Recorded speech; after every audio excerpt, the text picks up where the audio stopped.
Guardión eta ongi etorri. Gaur izango da Bihurriok oihuka lehenengo ekintza. Eta, bueno, hasteko saiatuko naiz azaldu zer den Bihurriok oihuka. Yo soy de letras, pero me gustan mucho lo de las ciencias porque me parecen así como cosas maravillosas. Y entonces una vez empecé a leer unas cosas de termodinámica, que es una cosa de física. Entonces me pareció muy curioso la cuarta ley de la termodinámica, que decía que para evitar la entropía es una medida como del caos, todas las energías que se pierden en cualquier proceso. Una de las formas que hay para evitar la entropía es juntar los cuerpos y someterlos a calor. A mí me pareció muy bonito esta metáfora, este símil, para utilizarlo en una construcción política, ¿no? Bihurriok oihuka nace un poco así, ¿no? Intentando juntar esos cuerpos, darnos calor, para evitar que las energías se nos desparramen por ahí y no vayan a ningún sitio. Desde 7-20, Picarray, Les Trans y la Asamblea de Mujeres de Álava, se ha intentado, o vamos a intentar, crear una serie de espacios de reflexión y de debate en nuestra ciudad, aquí en Vitoria-Gasteiz, que nos parecen necesarios, porque muchas veces, y más en estos tiempos que estamos viviendo, con la crisis en la cual parece que las biopolíticas, las políticas del cuerpo, lo que tiene que afectar a la sexualidad, al género, a las sexualidades, son cosas secundarias, ¿no?, ante una supervivencia que parece que clama al cielo. Y sin embargo pensamos que no es así, que más que nunca es necesario que pongamos en primera línea de la agenda y de nuestras prácticas las realidades cotidianas a las cuales están sometidos nuestros cuerpos. Entonces, bueno, pues en esta confluencia entre estos grupos vamos a intentar a lo largo de lo que dure, pero por lo menos vamos a intentar cada mes traer a alguien para iniciar una serie de debates. Hoy vamos a empezar con Lucas Platero, más adelante vendrá Carmen Romero. Hemos utilizado un poco este buen libro, Intersecciones, para empezar con la gente que ha participado en los diferentes capítulos, igual intentar traerlos y ver diferentes aspectos que nos puedan interesar. Para el mes que viene hemos invitado a Carmen Romero, que también es la que prologa y tiene un capítulo aquí también en este libro. Después, pues no sabemos a quién vamos a traer, porque no estamos hablando de febrero, marzo, abril. Sí. En abril queremos que venga Javier Sáez. En mayo lo uniremos al Día de la Homofobia, entonces intentaremos hacer algunas jornadas sobre bullying y homofobia. En junio nos juntaremos para los actos y los fastos del 28J y luego nos iremos de vacaciones hasta septiembre, que es lo que se suele hacer, donde intentaremos seguir. Este espacio es un espacio abierto en Súcubo y serán los mismos grupos o cualquier persona o individualidades las que nos puedan presentar, digamos, proyectos de estos para que podamos, pues, ver un poco, debatir un poco y reflexionar sobre ciertas cosas que vemos que también que es difícil que reflexionar porque no tienen cabida, digamos, muchas veces en la oferta que se da, de la oferta política que se puede dar en nuestra ciudad, y entonces hemos decidido hacerlo así. Pero bueno, no voy a decir nada más porque si no me empiezo a enrollar.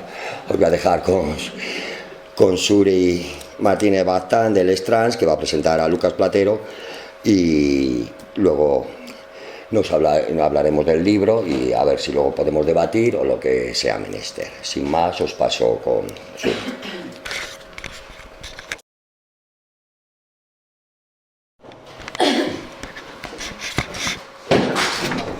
Un saludo a todos y gracias por haber venido. Tenemos hoy aquí a mi izquierda a Lucas Platero, que es quien ha coordinado el libro Intersecciones, Cuerpos y Sexualidades en la Crucijada, que lo tenéis aquí en la mesa, que es también quien ha traducido los 2 primeros capítulos con Javier Sáez, y que también escribe en alguno de esos capítulos. Lucas y además es una parte que me gustó de leerlo en las primeras páginas del libro, y además lo leo tal cual lo pone. Quienes formamos parte de este libro tenemos en común un interés por trasladar las fronteras que separan lo académico del activismo. Y a mí esa parte me gustaba, el entender que muchas veces el activismo quedaba fuera o lejos de lo que desde la calle se trabajaba, se pedía, se peleaba.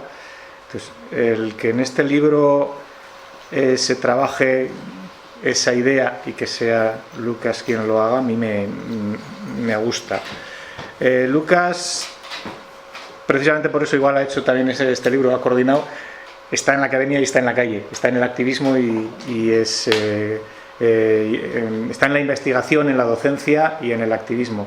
Está en la investigación, está en la Universidad en la Complutense de Madrid, donde trabaja desde el 2003 en varios campos, sobre todo el tema de género, y en distintos programas europeos.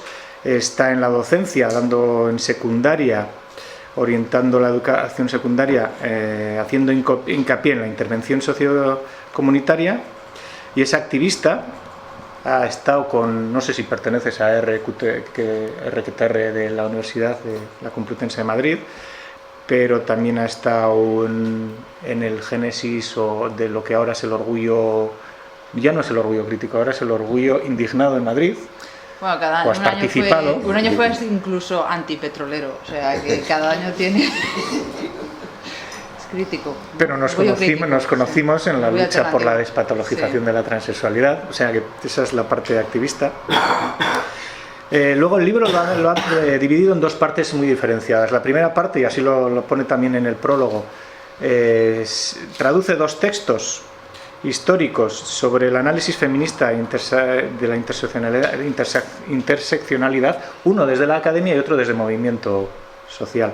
Y luego tiene 8 capítulos en los que hay entrevistas o textos en los que se trabaja pues todo lo que es la sexualidad no normativa, en los que se habla del enmascaramiento dentro de la diversidad funcional, de donde se trabaja o se hace un diálogo entre lo butch y lo femme, entre la diáspora queer y lo trans, donde se habla en otro capítulo del tema del SIDA y las políticas BIR, los osos.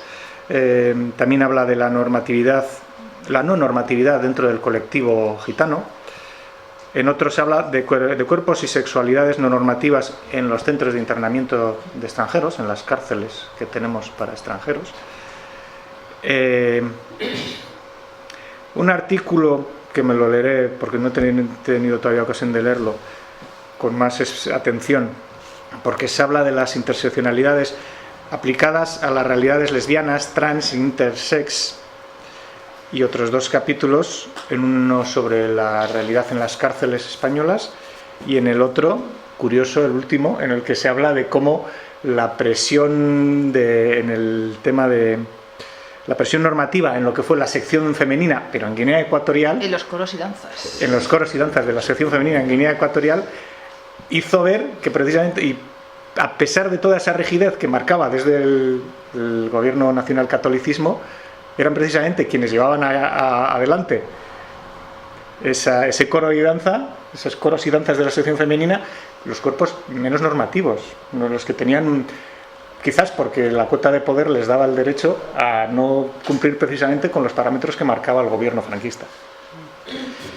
Cuando me dijo Sejo de hacer esta presentación, la verdad que yo le dije que no quería hacerla, que no me sentía capaz de presentar, entre otras cosas porque no me había leído y porque el trabajo que tiene Lucas sobre bullying homofóbico y el trabajo en educación, yo no lo controlo en absoluto. Yo también estoy más en la calle que en la academia, pero yo trabajo el tema trans quizás por obligación, porque lo que a mí me gusta trabajar es el tema de producción ecológica. Sin embargo, al leer el prólogo de Carmen Romero y la primera parte que escribe en el libro Lucas, me di cuenta que sí que lo podía presentar, porque habla también no solo de la conexión o cómo conectar la academia y los movimientos sociales en el tema LGTB sobre todo, sino de que en estos momentos de crisis en los que se nos habla de lo importante o lo urgente frente a lo importante, nos están comiendo derechos que pertenecen a todas las personas, incluidas aquellas que sentimos que vivimos en los márgenes, en la marginalidad. Y nos habla de crear redes, en un momento, por un lado, porque en las redes nos podemos proteger nosotras mismas, nos podemos reconocer, y porque desde esa creación de redes podemos ver cómo es la creación del poder y la creación del privilegio en las personas. Y yo llevaba varios años dentro del tema, no solo trans, pero desde el colectivo Las Trans, intentando poner esto también en los grupos. El cómo yo no conocía el término interseccionalidad, y a mí me interesaba ver cómo nos afectaban a todas las personas, sobre todo en este momento de crisis, no solo por ser mujeres, sino hay muchas personas, hombres, en estos momentos de crisis que también están en la marginalidad. Y yo tenía en la cabeza, y hace poco pues tuve que hacer un escrito, que no sé si se publicará o no, en el que hablaba precisamente, y lo titulaba así, una vida en la fisura queer, porque yo entendía que si algo nos había proporcionado desde mi mínimo conocimiento de la teoría queer, aunque me toque vivirla en la práctica, si algo a mí me había enseñado es que la teoría queer había encontrado una fisura dentro de la ideología del heteropatriarcado capitalista, dentro de ese binarismo que nos marca. Precisamente era el romper con esa dicotomía entre hombre y mujer. Me parecía que sí que me reconozco ahí, y que me reconozco en una clasificación que quizás venga precisamente desde la heteronormatividad, en la que yo me puedo definir no reconociéndome ni hombre ni mujer dentro del activismo, pero puedo reconocer como feminista, lesbiana y queer, transexual más concretamente. Yo pensaba que era necesario el poder trabajar desde esa fisura, y Carmen Romero en el prólogo, ella en un momento dado habla de grietas en este entramado, y pensaba que se podía trabajar desde esa fisura, creando redes con otros movimientos que también están trabajando en lo alternativo, por llamarlo de alguna forma, buscando cada cual su fisura, y desde ahí crear no solo una realidad dentro de este mundo, dentro del sistema de nuestra manera, sino trabajar precisamente para crear algo fuera. Por todo lo difícil que tiene trabajar el capitalismo desde dentro del capitalismo, o la no heteronormatividad desde unos parámetros heteronormativos en la sociedad. Entonces, veía que mal que bien estábamos trabajando temas y no paralelos, yo desde una parte, Lucas desde otra, y muchas otras personas, como vemos en este libro, que por ese motivo el colectivo organizó las jornadas en noviembre de diversidad entre los grupos, y yo veía que sí, que al final este libro yo lo necesitaba leer para aclararme también muchos términos, y que me parecía muy adecuado el venir a esta presentación. Por todo esto de la diversidad y de crear redes y de crear estas alternativas y de cómo se puede trabajar la diversidad desde dentro, planteándolas fuera del sistema, termino con una frase que la tiene Carmen en el prólogo, que dice que quizá después de todo ni los ejercicios más férreos, habla de los coros y danzas de la sección femenina en Ecuatorial, quizá después de todo ni los ejercicios más férreos para reducir y encauzar las expresiones de género y las direcciones del deseo resultan eficaces. Y las grietas, las traducciones y las reinterpretaciones se multiplican. Los cuerpos y sus deseos son afortunadamente difícilmente contenibles. Este libro no los contiene, evidentemente, pero yo creo que nos da herramientas para trabajar desde esa marginalidad en la que yo me siento, a Lucas le creo, y a la mayoría de las personas que estáis aquí lo reconozco. Entonces, por mi parte nada más, solo darle las gracias también a Lucas por estar aquí, y encantado de que vengas y a escucharte con mucho placer. Nada. Muchas gracias a toda la gente que habéis decidido utilizar este espacio de la mañana para estar aquí. No sé cómo decir que suene lo suficientemente rico, ¿no? Que realmente, si hay gente que escribimos, hacemos cosas, es porque deseamos que se nos lea. Y deseamos además que llegar justo al activismo, llegar a la gente que está haciendo cosas a la que le preocupa un poco la realidad en la que vivimos, ¿no? Entonces, en ese sentido, sí que quería agradecer a todas las personas que formáis su grupo, que habéis me habéis invitado, que nos habéis hecho posible venir hasta aquí, tener este evento, porque creo que justamente porque estamos en esta situación de crisis económica, justamente porque son importantes las iniciativas que está eligiendo la gente para sortear estas dificultades de trabajo en grupo, de alianzas, de una serie de situaciones pues eso, de trabajo en equipo con otras personas, que yo creo que van a ser justo las fortalezas que nos van a ayudar a salir adelante, ¿no? En ese sentido, este es un libro colectivo en el que participan muchas autoras, en las que además hemos traducido 2 textos con la idea de también reflejar otras voces, otras maneras de mirar las identidades o las realidades complejas de las personas, con esta idea de ofrecer algo que podríamos llamar polifonía, ¿no? Un conjunto de voces que no estamos exactamente de acuerdo en todo, pero tampoco hace falta, pero que tenemos visiones comunes sobre cómo afrontar esto que hemos venido a llamar la interseccionalidad, esto de que los sujetos, las personas, no somos una única sola cosa en el mundo, es decir, qué es esto de ser mujeres, qué es esto de ser hombres, qué es esto de la sexualidad, qué es esto de la etnia, la raza o la clase social, y cómo además todas esas cuestiones se interrelacionan entre sí, ¿no?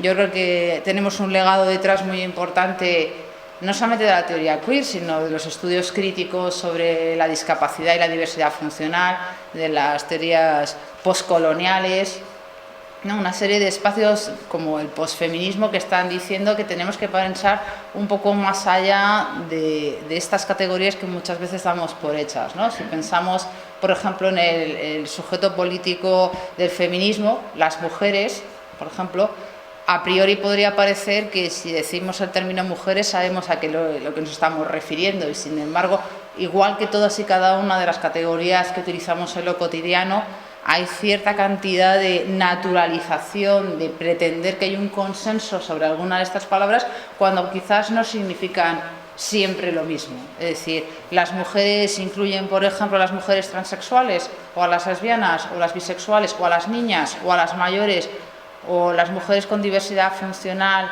son mujeres también. Claro, muy rápidamente diríamos, pues claro, qué tontería, son todas mujeres, pero en la manera en la que hacemos activismo, la manera en la que hacemos políticas, la manera en la que se articula nuestra sociedad, a las niñas no se les trata como mujeres, a las mujeres de más de 65 años tampoco se les entiende como mujeres, de la misma manera que le pasa a las mujeres con sexualidades no normativas, ¿no?